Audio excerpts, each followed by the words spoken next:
22 એપ્રિલના દિવસે વિશ્વ 54 વર્ષથી પૃથ્વી દિવસ તરીકે ઉજવવામાં આવે છે। ત્યારે ધરતી તપી રહી છે, જેની વચ્ચે તાપમાનમાં દર વર્ષે વધી રહેલ ગરમીનો પારો પણ લોકો માટે જોખમી બન્યો છે।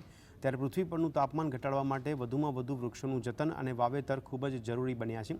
વલસાડ જિલ્લાના ઉમરગામ ખાતે આવેલ એમ.કે. મહેતા સ્કૂલમાં વિશ્વ પૃથ્વી દિવસ માટે બાળકોને માહિતગાર કરવામાં આવ્યા હતા, જેમને પ્લાસ્ટિક વિરુદ્ધ પ્લાન્ટ માટેનું અભિયાન કહી શકાય। શાળાના વિદ્યાર્થીઓએ આવનારા કપરા સમય માટે તૈયારી કરે અને ધરતીના જતન માટે સમાજને જાગૃત કરે તેવો પ્રયાસ શિક્ષકો કરી રહ્યા છે। શિક્ષકો આવનારા કપરા તાપમાન અંગે માહિતી આપીને એક વૃક્ષ લગાવવાની પ્રેરણા આપીને પૃથ્વી દિવસનું મહત્ત્વ બાળકોને સમજાવી રહ્યા છે। શ્રી એમ.કે. મહેતા હાઈસ્કૂલ સોરસુંબા ખાતે જીવનમાં વૃક્ષોનું મહત્ત્વ વધે એટલા માટે અને એક બાળક કમસે કમ એક વૃક્ષનું ઉછેર કરે એ માટે આજે વિશ્વ પૃથ્વી દિવસની ઉજવણી કરવામાં આવી રહી છે।